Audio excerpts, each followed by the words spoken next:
actually wrote that like a week after Jaco died. I just said, I'm going to write lyrics to this song. The actual bass part that I'm playing is his original recording that was done in 75 or 76. I'm playing his exact bass part, the solo and everything, and I wrote lyrics to people who don't know what it was. I wrote lyrics to his original bass solo, so that's what it is. If you're listening to it to hear how good a guy can sing, doesn't mean anything, but if you know who he was, which is what the song is saying, and you know who I am and my history of having followed him in Weather Report and pretty much played with everybody that he ever played with. It's a touching story, came straight from the heart. So many of the people that I ended up working with and playing with were people whose records I used to practice with in the basement. We lived on Georgian Road in West Oak Lane, and every single day, I wish my brother was here, he would tell you that everything that I have ever done in my career, I said I was going to do in that basement, and I used to practice with. We could go on all day about people, but Lenny White was one of the guys, and I told my brother, I'm going to play with him one day. I told everybody I'm going to do it. So whenever I see guys like him, as much as I'm a part of those kind of guys now, when I see Wayne Shorter or Lenny, Billy Cobham, Coriel, or any of those, Sonny Rollins, I said that I was going to play with those guys. But being that I practiced with them as a kid is extra special. Even having played with Lenny for almost 30 years now, I always look over and go, wow, it's actually really him. That's beautiful, man. Being the son of Morris Bailey, I had a couple of advantages. One was that he kind of had one foot in R&B and one foot in jazz. So I got exposed to a lot of different kinds of music, but it was on a world-class level. I could come home from school at any day, and when I walk in the door, Odine Pope, Eddie Green, Sherman Ferguson, and Tyrone Brown or Alfonso Johnson would be in the basement playing. So you're talking world-class, not, those good local guys, world-class jazz guys, or after school I might go ride downtown with him to Sigma Sound and sit in there and watch him working with Kenny Gamble and Leon Huff. Oddly enough, if you consider that I'm 49 years old, my father always said,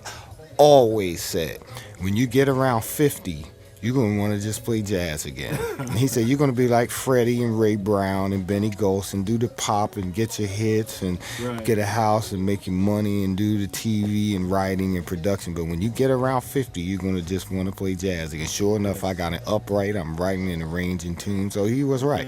I have a new CD coming out in October. It's called Slippin' and Trippin'. I have Lenny White on drums, Dave Kokoski on piano, and miraculously I was able to get Ron Carter to play acoustic bass. Well, Ron's been telling me for like 30 years. I first met Ron when I played in New York at 18. He was like, you should play upright. You need to play upright. You need to play upright. So a year ago, I bought an upright, and I've been shedding and taking lessons from Ron. And when I recorded this tune, I said, I need somebody to walk behind me. So I just called him up to see if he would do it. And he was like, oh, sure. What time's the session? And all the bass players, Stanley Clark, Buster Williams, Marcus Miller, they're all like, man, you got Ron to play behind you, a bass player. So what you hear is me blowing, I'm blowing over Coltrane's changes, and eventually when you hear an acoustic bass comes in, that's Ron Carter, the one and only. And actually for years, since I was a kid, in magazines, whenever they asked Ron Carter about electric bass players that he liked, he always said my name. Which was like, wow, Ron, the first time that happened, Ron Carter knows who I am. It's like, wow, I still feel like that,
I'm saying?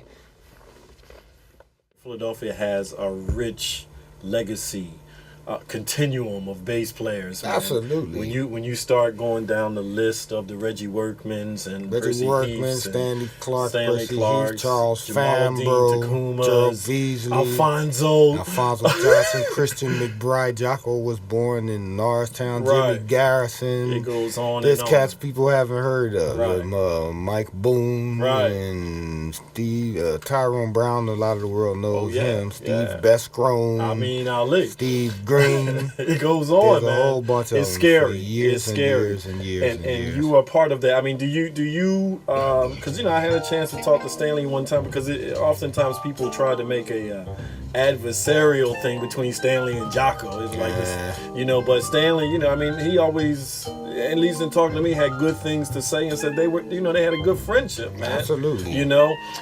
But is there, at least amongst some of the cats that you hang out with, do you feel like there's something? Because in talking to Amin Ali, man, he's like, it's got to be something in the water with all these bass players. But do you feel like there's something special or some type of connection with these bass players, man? Oh yeah, well, what I always say about Philly is that it's a jazz town. It's not. We had our R&B and funk, but for those of us that played bass, if you went out to play, if you wanted to play jazz of any kind, we didn't really have fusion. You had to go and sit in and play with the cats. I used to go every week and sit in. Eddie Green and Tony Williams used to play. Al Jackson was usually the drummer. Sometimes Shirley Scott would be playing. Tyrone would always let me come up. So all of us, when you went out to play, you had to go and play standards and play tunes. And I think it's, as a result, it's turned out an incredible amount of very, very musical bass players. It's an instrument where if you have a lot of technique and a lot of flash, you can really make a name for yourself worldwide just doing that. But in Philadelphia, you got to have some feeling and some swing or funk or whatever it is you're doing. If you just got a lot of chops and flash, you're not going to get on the bandstand here. Okay. So, and we all have a kinship when we see each other. There's a couple of guys who want to be, actually when I was young, I was competitive. I used to say bad things about other guys. A couple of times in magazines. I wish I never did that because there's people that I really respect. But at this point, there's no competition. When I see another guy, if I run into Gerald Beasley or Jamal Dean or Fambro, it's like, hey, partly being bass players and then being from Philly as well. It's a beautiful kinship.